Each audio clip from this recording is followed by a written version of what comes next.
Thanks so much once again. Now, moving on, we have our next author. He is Vikas Gupta from Noida. Vikas, over to you. Hi everyone, thanks for this forum. So today I am going to share a few things about the book I read last. That's Leader in You, book by Dale Carnegie. I just dropped that book image also in the group. So Dale Carnegie was an American author and the lecturer. He developed a lot of courses in the field of interpersonal skills as well as the human relation. So his book, this particular Leader in You, has been a bestseller. The primary reason is because he has provided a lot of management techniques in a very in a very easy and a simple way to understand. So he related each of the management techniques and the requirement with our day-to-day life.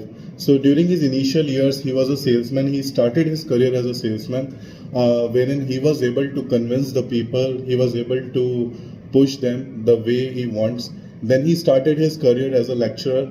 During the lecturer, there were the instances in his initial career when he used to run out of the context, run out of the content.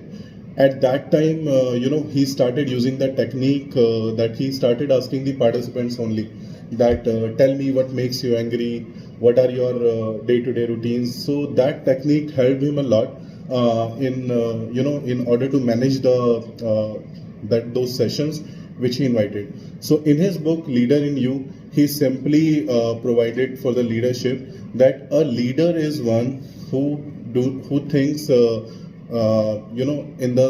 the shoes of the other person. A leader is not the one who just provides the directives and the orders to his subordinate. He should be available, always should be available for his superiors as well as subordinate. There, in a professional organization, there should not be any bifurcation and distinguish when it comes to a leader. So he has provided a lot of techniques that first of all, a leader, when we are saying a leader means the person has to identify his leadership skills, because each of us are different. We cannot copy paste one leadership style into another leadership style of a person. So each one of us are unique. We need to identify how we can motivate our team and how we can get the work done.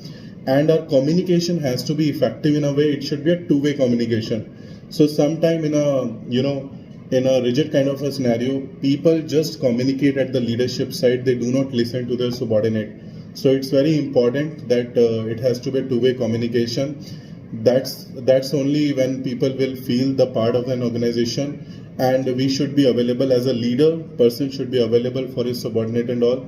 There should be a trust, like our HR and our management always talk about this trust, maintaining trust.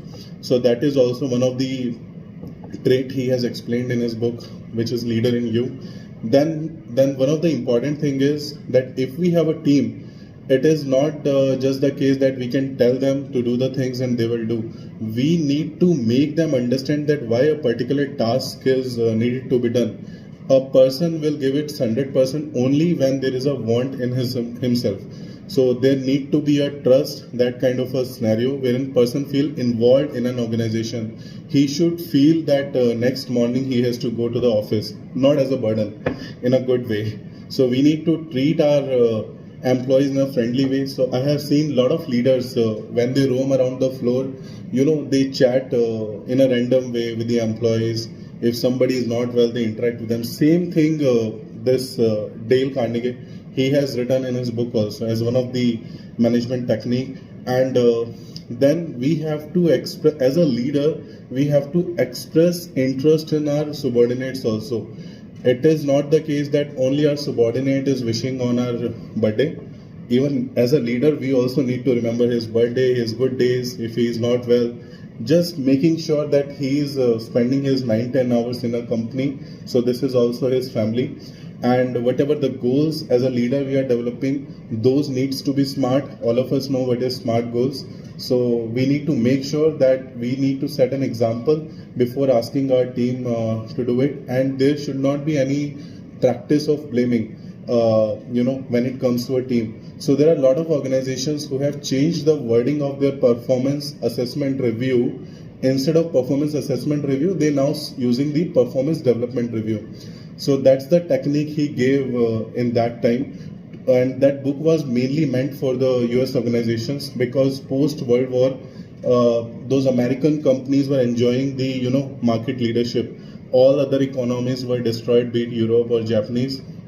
So at that time he suggested that we should not be complacent when we are at the top.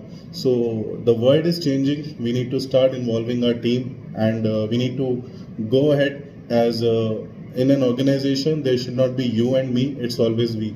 So these are few things which I liked about this book, and a lot of things we can easily practice in our day-to-day life. So thanks everyone. Thank you so much, Vikas, nicely articulated, and also maintaining time. Yes, this is an important, interesting book. I'm sure Vikas is also there, but I'm sure everybody is going to benefit. Please do go through the books that our people here are sharing.